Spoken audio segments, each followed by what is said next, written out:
KCN में आपका स्वागत है। मैं किंग हमीद। ಮಾರ್ಚ್ 27ರ ನಂತರ ಅನೇಕ ಮುಖಂಡರು ಕಾಂಗ್ರೆಸ್ ಸೇರಲಿದ್ದಾರೆ. ಶಾಸಕ ಹರೀಶ್ ಗೌಡ. ಮೈಸೂರು ಕೊಡಗು ಲೋಕಸಭಾ ಕ್ಷೇತ್ರದಲ್ಲಿ ಅಚ್ಚರಿ ಬೆಳವಣಿಗೆ ಕಂಡುಬಂದಿದ್ದು, ಲೋಕಸಭಾ ಚುನಾವಣೆ ಹೊತ್ತಿನಲ್ಲಿ ಬಿಜೆಪಿ ಜೆಡಿಎಸ್ ನಾಯಕರು ಕಾಂಗ್ರೆಸ್ನತ್ತ ಮುಖ ಮಾಡಲಿದ್ದಾರೆ ಎನ್ನಲಾಗುತ್ತಿದೆ. ಹೌದು, ಈ ಕುರಿತು ಚಾಮರಾಜ ಕ್ಷೇತ್ರದ ಕಾಂಗ್ರೆಸ್ ಶಾಸಕ ಹರೀಶ್ ಗೌಡ ಶನಿವಾರ ಮಧ್ಯಾಹ್ನ 1 ಗಂಟೆಗೆ ಪ್ರತಿಕ್ರಿಯಿಸಿದ್ದು, ಇದೇ ತಿಂಗಳು 27ರಂದು ಅನೇಕ ಬಿಜೆಪಿ ಜೆಡಿಎಸ್ ನಾಯಕರು ಕಾಂಗ್ರೆಸ್ ಸೇರಲಿದ್ದಾರೆ. ಸಿಎಂ ಸಿದ್ದರಾಮಯ್ಯ ನೇತೃತ್ವದಲ್ಲಿ ಸೇರ್ಪಡೆಯಾಗಲಿದ್ದಾರೆ. ನಾವೆಲ್ಲರೂ ಅಂದು ಶಕ್ತಿ ಪ್ರದರ್ಶನ ಮಾಡುತ್ತೇವೆ, ಚುನಾವಣೆಗೆ ನಾವು ಸಿದ್ಧರಿದ್ದೇವೆ ಎಂದು ತೋರಿಸುತ್ತೇವೆ ಎಂದು ತಿಳಿಸಿದರು.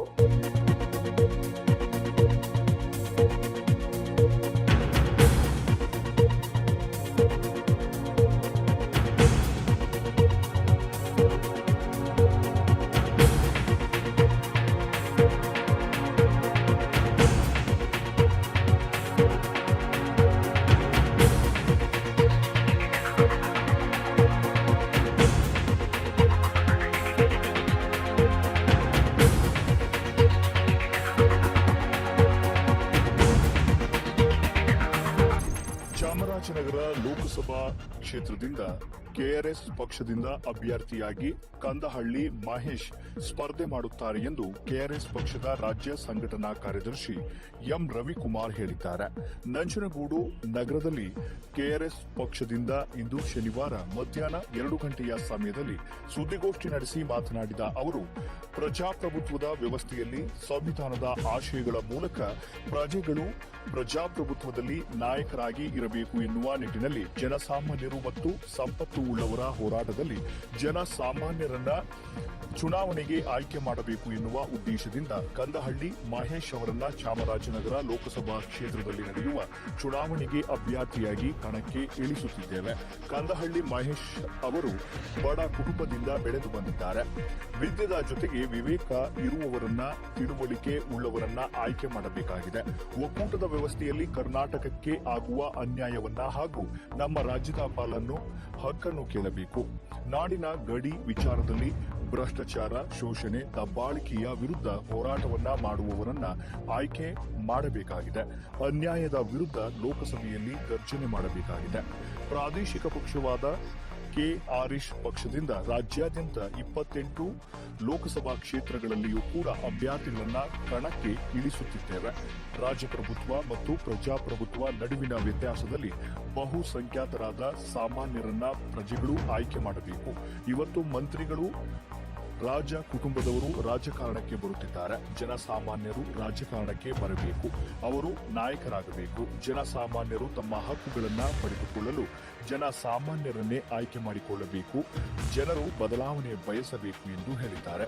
ಸುದ್ದಿಗೋಷ್ಠಿಯಲ್ಲಿ ಅಭ್ಯರ್ಥಿ ಕಂದಹಳ್ಳಿ ಮಹೇಶ್, ಕೆಆರ್ಎಸ್ ಪಕ್ಷದ ತಾಲೂಕು ಅಧ್ಯಕ್ಷ ಪ್ರಭುಸ್ವಾಮಿ, ತಾಲೂಕು ಪ್ರಧಾನ ಕಾರ್ಯದರ್ಶಿ ಮಣಿಕಂಠ, ಮೈಸೂರು ಜಿಲ್ಲಾ ಯುವ ಘಟಕದ ಅಧ್ಯಕ್ಷ ರವೀಂದ್ರ, ಚಾಮರಾಜನಗರ ಜಿಲ್ಲಾ ಪ್ರಧಾನ ಕಾರ್ಯದರ್ಶಿ ಗಿರೀಶ್, ನಂಜನಗೂಡು ತಾಲೂಕು ಕಾರ್ಯದರ್ಶಿಗಳಾದ ಮಂಜುನಾಥ್, ಬಸವಣ್ಣ ಭಾಗವಹಿಸಿದ್ದರು.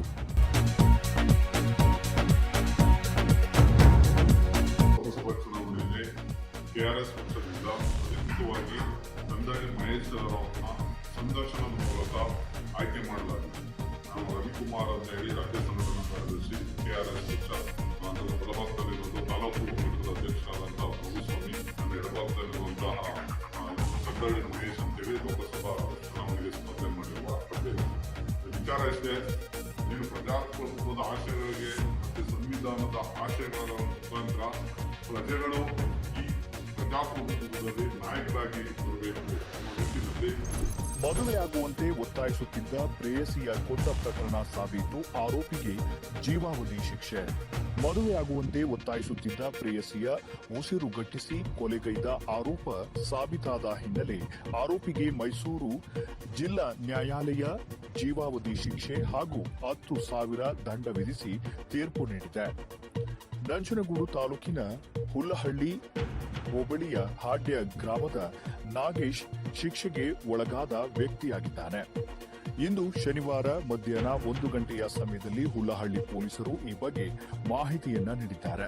ನ್ಯಾಯಾಲಯದ ನ್ಯಾಯಾಧೀಶರಾದ ಕೆ ಭಾಗ್ಯರವರು ತೀರ್ಪು ನೀಡಿದ್ದಾರೆ. 2019ರಲ್ಲಿ ಲಕ್ಷ್ಮಿ ಎಂಬಾಕೆಯನ್ನ ಕೊಲೆ ಮಾಡಿದ ಆರೋಪ ಹೊತ್ತಿದ್ದ ನಾಗೇಶ್ ಇದೀಗ ಆರೋಪ ಸಾಬೀತಾದ ಹಿನ್ನೆಲೆ ಶಿಕ್ಷೆಗೆ ಒಳಗಾಗಿದ್ದಾನೆ. ಪತಿಯನ್ನ ಕಳೆದುಕೊಂಡಿದ್ದ ಲಕ್ಷ್ಮಿ ಗಾರ್ಮೆಂಟ್ಸ್ ಕೆಲಸಕ್ಕೆ ಹೋಗುತ್ತಿದ್ದಾಗ ನಾಗೇಶ್ ಪರಿಚಯವಾಗಿದ್ದಾನೆ. ತಾಯಿ ಮನೆಯಲ್ಲಿ ವಾಸವಿದ್ದ ಲಕ್ಷ್ಮಿಯನ್ನ ಮದುವೆ ಆಗುವುದಾಗಿ ನಂಬಿಸಿ ಬೇರೆ ಮನೆ ಮಾಡಿ ಇರಿಸಿದ್ದ. ಮದುವೆ ಆಗುವಂತೆ ಲಕ್ಷ್ಮಿ ಆಗಾಗ ನಾಗೇಶ್ ಮೇಲೆ ಒತ್ತಡ ಏರುತ್ತಿದ್ದಳು. ಮದುವೆಯಿಂದ ತಪ್ಪಿಸಿಕೊಳ್ಳಲು ನಾಗೇಶ್ ಲಕ್ಷ್ಮಿಯನ್ನ ಉಸಿರುಗಟ್ಟಿಸಿ ಕೊಂದಿದ್ದ. ಹುಲ್ಲಹಳ್ಳಿ ಪೊಲೀಸರು ಪ್ರಕರಣವನ್ನ ದಾಖಲು ಮಾಡಿಕೊಂಡು ಆರೋಪಿ ವಿರುದ್ಧ ದೋಷಾರೋಪ ಪಟ್ಟಿ ಸಲ್ಲಿಸಿದ್ರು. ನಾಗೇಶ್ ಮೇಲಿನ ಕೊಲೆ ಆರೋಪ ಸಾಬೀತಾಗಿದ್ದು ಶಿಕ್ಷೆ ವಿಧಿಸಿ ತೀರ್ಪು ನೀಡಲಾಗಿದೆ.